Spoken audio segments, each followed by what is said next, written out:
Let me tell you a little about Lula, the case against him and the case for him. Lula is a phenomenon. He was at 8 years old selling peanuts on the streets of the slums in North Brazil to make money for his mother and his brothers and sisters. He never did an exam in his life, except at 14 he passed an exam to become a lathe operator. And that he was until he was about 30 and drawn into trade union activities. He never went to university, he never absorbed any of the isms of the 60s, Trotskyism or communism. And I think that was probably one of his strengths as a trade union leader. He wasn't doctrinaire. His only concern was to get better conditions for the workers and to increase their human rights. And that was extraordinary in a country of 200 million people where poverty was to a very large extent endemic. He first of all led the union movement against the military junta, overthrew that, and then gradually, by setting up a political party, he believed that the trade unions would not achieve their aim of improving workers' conditions unless they had a political party. So he founded the Workers' Party. And between 2003 and 2010, he was president of this enormous country. And his achievements were truly great. He lifted some 40 million people out of poverty, and that's conceded even by his enemies. He developed programs that are still recommended by the UN today, the program of giving money to the wife in the family and not the husband, and make sure she kept it so long as she inoculated her children and sent them to school. These far-sighted, important programs still work for the relief of poverty, and his crediting of keeping 40 million people, lifting them out of poverty, twice as many almost people as live in Australia today. So that was one of his many achievements on the world stage. He opposed George W. Bush over Iraq, but nonetheless retained friendly relations on the whole with America. He was a wise and astute leader. Of course, he made enemies, vicious enemies, the right-wing press in particular, whose right-wing obsessions put Rupert Murdoch in the shade. A really vicious press against him, and of course elite groups like the judges. To be a judge in Brazil, you do an exam in your 20s and then you're part of this judicial elite. So they came after him. Oh boy, did they come after him. 200 policemen and prosecutors having complete control, and one judge in particular, Judge Moro, who, and this goes back to the extraordinary nature of criminal law in Brazil. It is based on the inquisitorial system devised by the Catholic Church in the 17th century and not affected by any human rights considerations. It was inherited, of course, from Portugal in the 1820s, and of course the system in Portugal has changed dramatically, so it is nothing like the system in modern Portugal.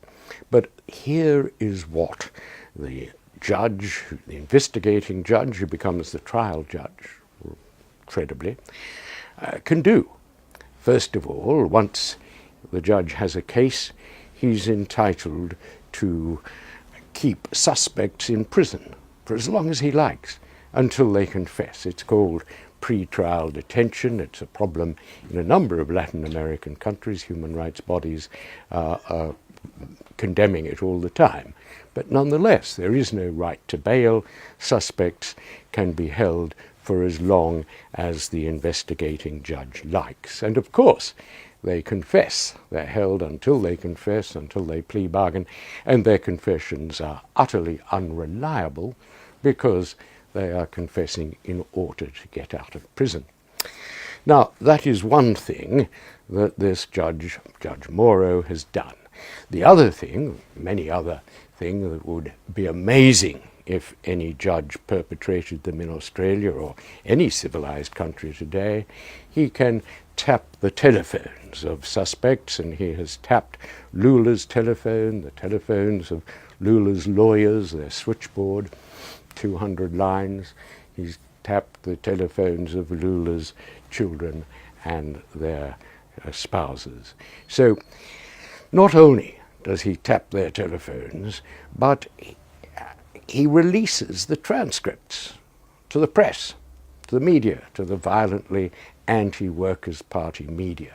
And not only does he do that, but he releases the audio tapes so they can be played for the delectation of a media that is avid for scandal.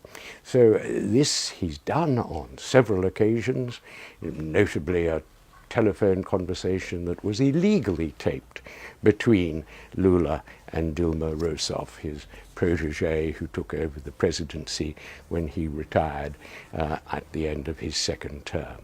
So this is outrageous by our standards. No judge would be allowed to do that in any civilized country. But he does it in order to demonize Lula.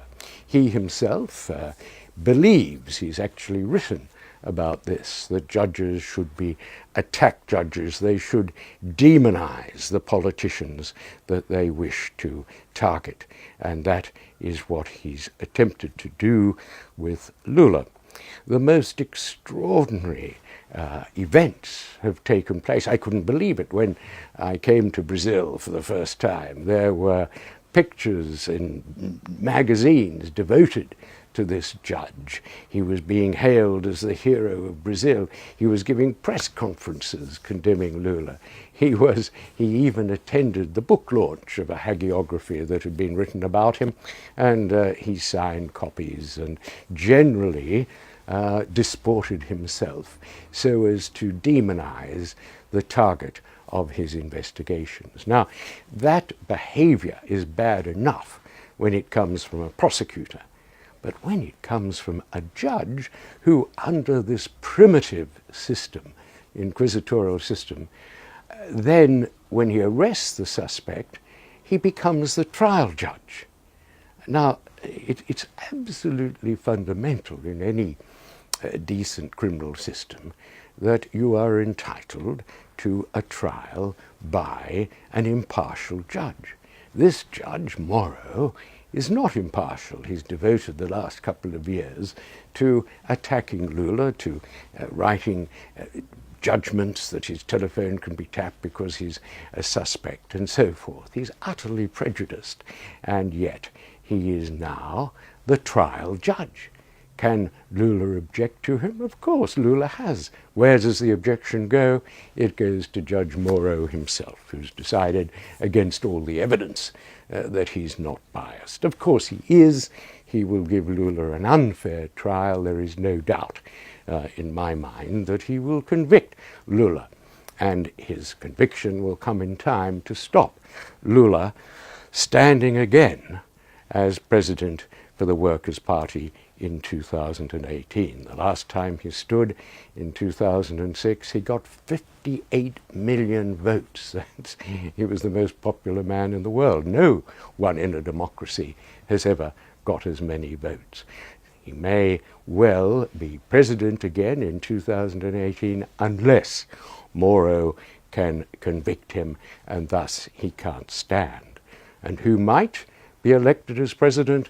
All the press say that Moro himself should stand and become president of Brazil. Moro has not denied this possibility. So we have the extraordinary situation where Lula, who has done very good things for people in Brazil and in the world, he's gone around the world explaining his policies for lifting people out of poverty, is really being persecuted, not prosecuted, persecuted by a judge taking advantage of this primitive system. And, oh boy, is he taking advantage. He gives press conferences whipping people up to demonstrate, demanding that Lula be put behind bars. He's like Donald Trump in relation to Hillary Clinton. He's encouraged demonstrations where they have Lula dolls, Lula balloons, effigies of Lula in prison clothes. And this, of course, is the result of media management by the extremely right-wing media monopoly, Globo, that exists in Brazil. So in all situations, it is a case of the most monstrous perversion of the rights of the defendant, the rights of a suspect locked up until they confess, the rights of a suspect not to have one's private conversations distributed for sensationalism in the media, and the right to be tried by an independent and impartial judge, which this particular judge is not. Of course, in order to prosecute political corruption, you have to do so both effectively, and that means you have to do it fairly. The charges against Lula, I've looked at them, there's nothing to them. There is nothing in the evidence that suggests that at any time in his presidency, Lula did a favor for anyone who subsequently paid him. There is no discovery of money stashed away in overseas bank accounts. He lives very modestly in a flat that is really a lower middle class flat in Sao Paulo. And there is no evidence yet discovered by the prosecution of any corruption as we would know it, no bribe that he's taken while he was president. Of course, he's not, despite his high position and the respect which one should have for him as a successful workers' politician, he has never pretended that he has any kind of immunity. He's always gone and answered police questions. But as I've looked at the evidence, there is really no evidence of corruption.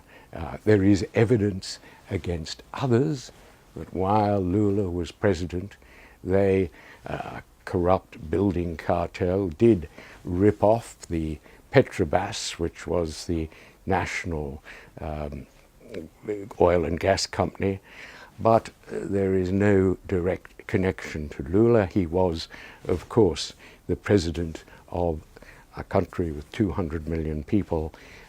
The idea that he would have known about this little stain of corruption in a national company is ridiculous, in the absence of any evidence that he did know. There is no evidence that he knew of it or approved of it. So these are just some of the reasons why the international community, those who care about human rights, no matter what side they're on, whether they're pro-trade unions or against trade unions, should be greatly concerned about the persecution of a man who has achieved in his life a great deal, and the persecution of him by a primitive legal system that denies him his basic rights. He cannot get a fair trial in front of Judge Moro. He will be convicted. No judge in Australia or anywhere else could survive behaving this way. Of course, it's fine for a judge to be a prosecutor. You can sit on ICAC and investigate politicians very closely. But the whole point is that once ICAC has the evidence, it is handed over to a prosecutor who then has to persuade a judge and jury that the suspect is guilty. There are no juries in Brazil. Moro, except in murder cases, Moro will sit without assessors entirely on his own to convict the man whose guilt he has already predetermined. This is a rotten and a wrong system, and no matter whether, as I say, you're for or against trade unions, workers' parties, or the work that Lula did, you cannot, as an honest lawyer, be happy that he has been subjected to this rotten persecutory system which gives him no chance. And for that reason, the demands of those who are concerned with human rights in Brazil are that he get a fair trial, that he will not get at the moment.